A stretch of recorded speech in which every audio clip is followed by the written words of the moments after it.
So we are looking together at the need to rise above all human faith levels. Now you can ask the question, who exactly was Jesus talking about when he mentioned that the faithless generation? Who was he directing that to? Was it to the crowd? Most likely. Was it to the teachers of the law? I'm pretty sure. Was it the man himself? Maybe. The disciples? It seems most certainly.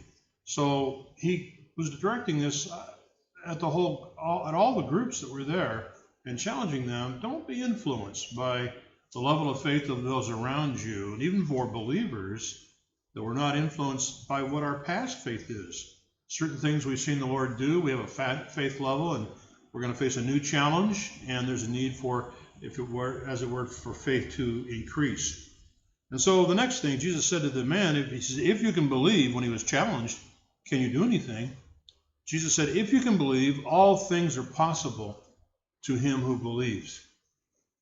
Now the response of the man, he cries out to the Lord, and I think what's going on here, when we have to get a little bit into the emotion of this and the reality of this, I think what was going on was that just for this brief second time, perhaps, he thought, oh no, my son's going to stay controlled by this unclean spirit because I don't have enough faith. I think the Lord was going to heal him anyway. He was only saying all things are possible if you believe. I love the man's response. He said, Lord, I believe. Help my unbelief. I think a takeaway we can make from here is that we must rise above all faith levels, but that we always come to the Lord with the faith that we have. Whatever the faith level is, don't be afraid, don't be ashamed. He certainly knows what it is. So we may be doubting a little bit, we kind of believe, or whatever, however you want to describe it. How this man described it was, Lord, I believe, help my unbelief. And then the Lord heals this boy. I think that really helped his level of faith for sure. Now the Lord then addresses the demon. Deaf and dumb spirit, I command you, come out of him and enter him no more. For this man and for this boy, for the crowd, for everyone is there, the takeaway from this is Jesus can take care of it. So whatever we come to him with, whatever level of faith we have, whatever the faith level of those around us is, regardless of any of that, we come to Jesus, he's going to take care of it. He has the ability to take care of it. All things are possible, he says, to those who believe.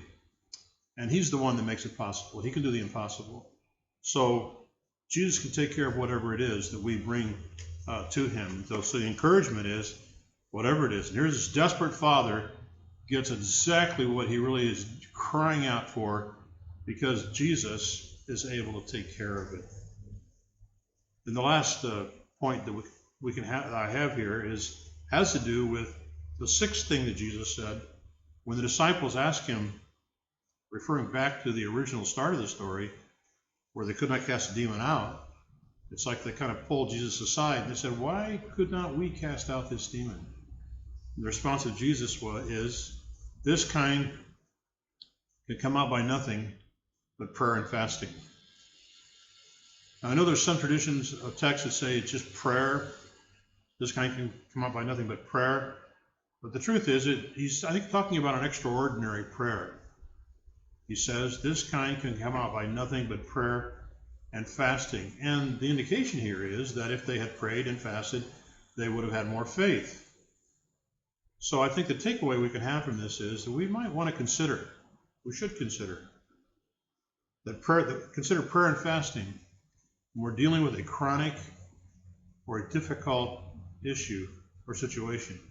Consider the possibility of needing to enter into a time of extended prayer and fasting. Jesus says this certain kind, at least, doesn't come out by anything else.